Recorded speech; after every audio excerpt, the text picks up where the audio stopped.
नमस्कार, मी राजेश अरुण 153 तहसील विधानसभेचा मनसेचा उमेदवार. आता मतमोजणी सुरू होती. आतमध्ये आपले सगळे काउंटिंग एजंट सगळे आतमध्ये होते आणि त्यांना असं निदर्शन आलं की त्या मशीनमध्ये घोटाळा आहे. त्याचं कारण एवढा त्यांच्यासमोर मशीन जेव्हा आली त्या मशीनला 3 सील असतात. एका मशीनला एकच सील होतं. त्यांना विचारण्यात आलं एकच सील का, तर त्या निवडणूक निर्णय अधिकाऱ्यावर हा एकच असू शकतं. त्यामुळे एक गोष्ट झाली, प्रत्येक मशीनचा जो चार्जिंग असते तर काही मशीनचं चार्जिंग 99%, काही मशीनचं चार्जिंग 70%, काहीचं 60%. अहो एवढ्या 2-2 दिवस मशीनला चार्जिंग 99% कसं असू शकतं? संशयास्पद गोष्ट आहे. सगळ्यात मोठी गोष्ट, मी जिथे राहतो माझं घर, माझ्या घरात 4 मतं, माझी आई, माझी मुलगी, माझी पत्नी आणि मी. तिथे आम्हाला काही 2च मतं. म्हणजे माझ्या आईनी किंवा माझ्या पत्नीने किंवा माझ्या मुलीने मला मतदानच केलं नाही की मी स्वतःला मतदानच केलं नाही. अशा प्रकारचा सगळं आतमध्ये घोळ आहे. गेले अनेक वर्ष आम्ही राजकारणात काम करतोय.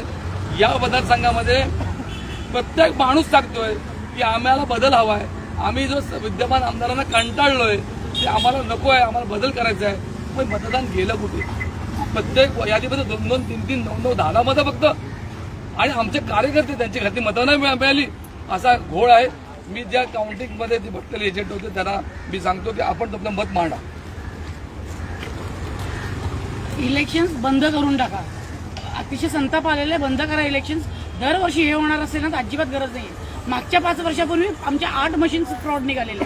नंबर्स वेगळे, तिकडे नंबर वेगळे, आमच्याकडे पोलिंग एजंटचा नंबर वेगळा. तरी हे लोक म्हणतात प्रोव्हिजन आहे, असंच करायला लागेल.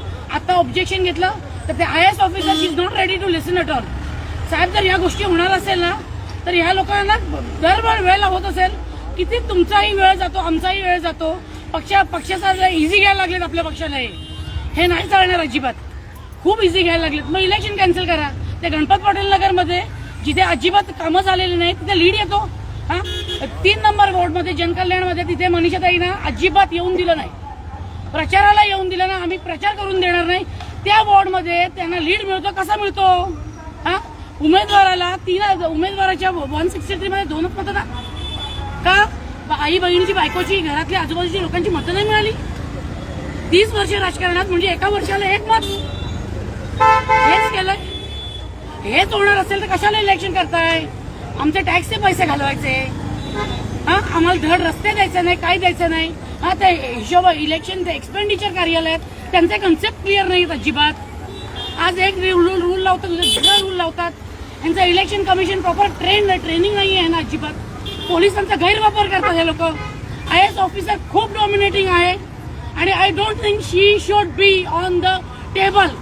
तिने रिझाईन केलं पाहिजे. अजूनपर्यंत असं नाही झालेलं कधी कुठल्या ऑफिसरला कोणी असं बोललेलं आहे. पण मी ॲज अ पब्लिक म्हणते ती IAS officer she should resign. मला नाही माहिती ती जर एवढ्या मोठ्या पोस्टवर आहे ना तर शी शुड मेंटेन अ डिग्निटी. नाही करत तिथे. स्पष्ट मत आहे. या सगळ्याच्यामध्ये घोळ झालाय. मनसेला मतदान स्वतः माझ्या घरी आमची 4 मतं इकडे बघा जनकल्याणमध्ये 10 पैकी फक्त 2च मतदान होईल. असं या सगळ्या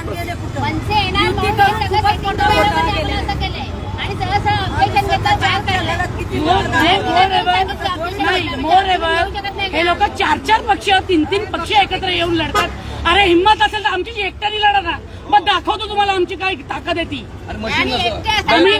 आम्ही जर ठरवलं ना तर इथून कुणाला बाहेर जाऊन देणार नाही. अख्खी ताकद लावू मनसेची. आम्ही शांत साहेब आहेत ना, शांत. त्याच्यामुळे आम्ही शांत.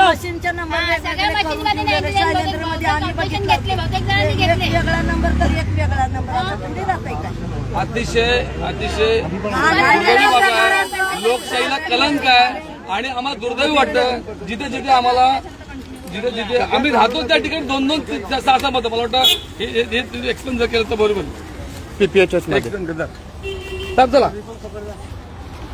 एक्सप्लेन करे. असं थोडी होते की एकाच्या घरात 10-20 मतदानाची कुठे गेले?